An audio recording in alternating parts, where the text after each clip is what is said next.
DGCA विरोधात तक्रार ते नोंद करतायत। महत्त्वाची अपडेट बघतोय, सध्याची दृश्य समोर आहेत। रोहित पवार हे मरीन ड्राइव्ह पोलीस ठाण्यामध्ये आता हजर झालेले आहेत आणि डीजीसीए विरोधात ते तक्रार नोंदवणार आहेत।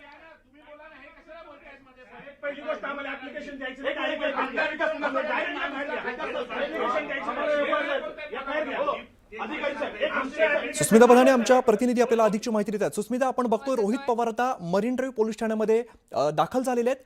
काय काय नेमक्या घडामोडी घडतायत? मरीन ड्राइव्ह पोलीस स्टेशनमध्ये स्वतः रोहित पवार, अमोल मिटकरी हे पोहोचलेले आहेत। त्यांच्यासोबत काही कार्यकर्तेही आहेत, काही वकील त्यांच्यासोबत असल्याचं पाहायला मिळते। या संपूर्ण प्रकरणामध्ये आता थोडेसे आक्रमक स्वरूप आल्याचं पाहायला मिळते। रोहित पवार यांनी अर्ज नाही तर आम्ही थेट FIR नोंदवावी याकरताची मागणी करण्यासाठी इथे आले असल्याचं म्हटलं आहे आणि म्हणूनच शाब्दिक जी बाचाबाची आहे ती आता वरती सुरू असल्याचं पाहायला मिळते। दुसरा महत्त्वाचा मुद्दा म्हणजे पोलीस उपायुक्त प्रवीण मुंडे सुद्धा आता इथे पोहोचलेले आहेत। त्यामुळे प्रवीण मुंडे हे स्वतः रोहित पवार आणि अमोल मिटकरी यांच्यासोबत संवाद साधणार आहेत। त्या संबंधीचे व्हिडिओ हे आता समोर आलेले आहेत, ज्यामध्ये काही वकिलांकडून काही पुरावे देखील सादर केले जातात।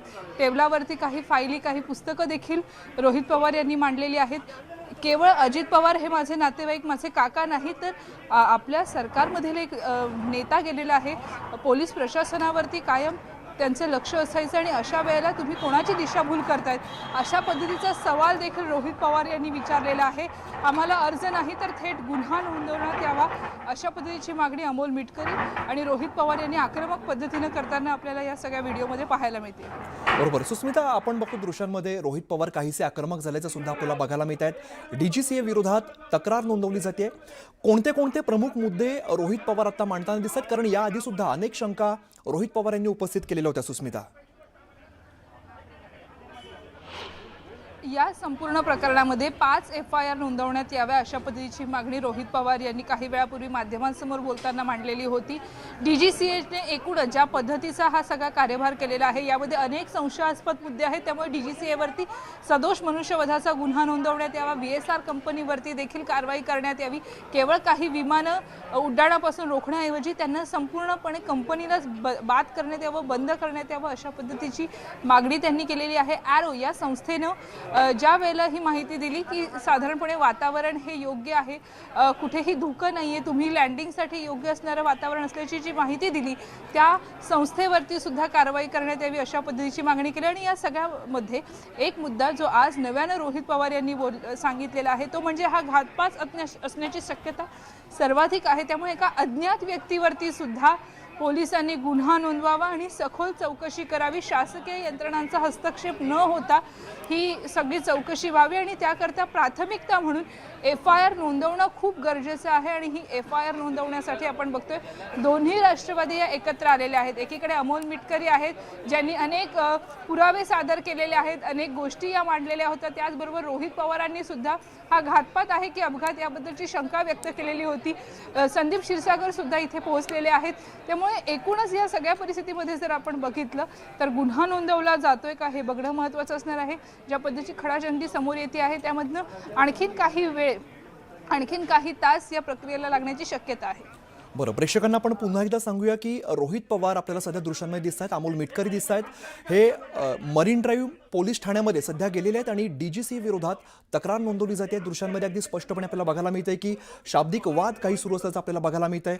पोलीस ठाण्यामध्ये रोहित पवार आणि अमोल मिटकरी हे दोघंही चांगलंच आक्रमक झाल्याचं आपल्याला बघायला मिळतंय।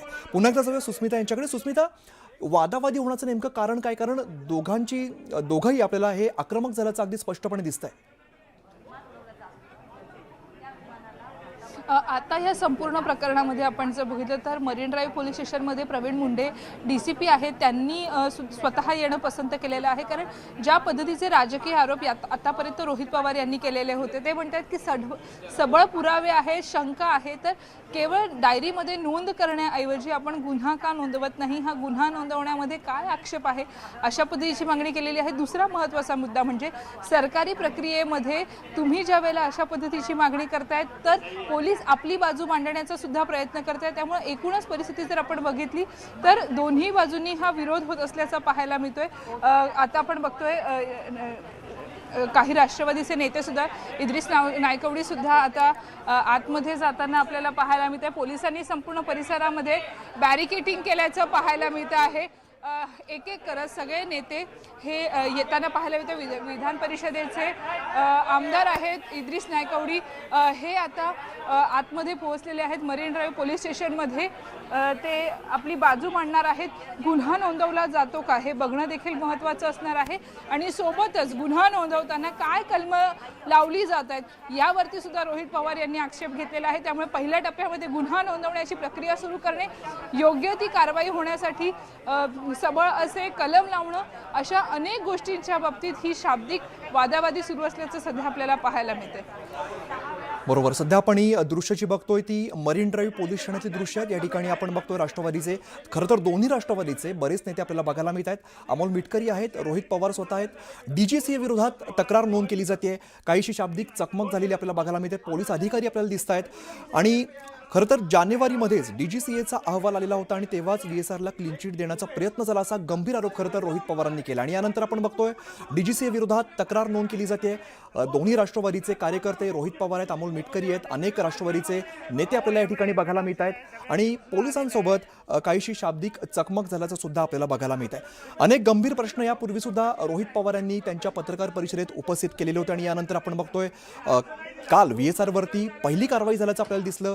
मात्र अजून सुद्धा मोठी कारवाई झाली पाहिजे आणि DGCA विरोधात सुद्धा तक्रार नोंदवणार असं रोहित पवारांनी सांगितलं होतं आणि DGCA विरोधात तक्रार नोंदवण्यासाठी आता रोहित पवार हे मरीन ड्राईव्ह पोलीस ठाण्यामध्ये आता दाखल झालेले आपल्याला बघायला मिळत आहेत. काही कागदपत्र सुद्धा त्यांनी सादर केलेली आहेत. वेळोवेळी आपण बघितलेलं आहे की यापूर्वीच्या ज्या मोठ्या 3 पत्रकार परिषदा झाल्या त्यामध्ये सुद्धा रोहित पवार यांनी अनेक प्रश्न उपस्थित केले आहेत. मग ते अगदी विमानात असलेल्या इंधनापासून ते धोकं जर होतं किंवा लँडिंगला परमिशन कशी दिली, असे अनेक खरं तर तांत्रिक मुद्दे सुद्धा त्यांनी उपस्थित केलेले होते.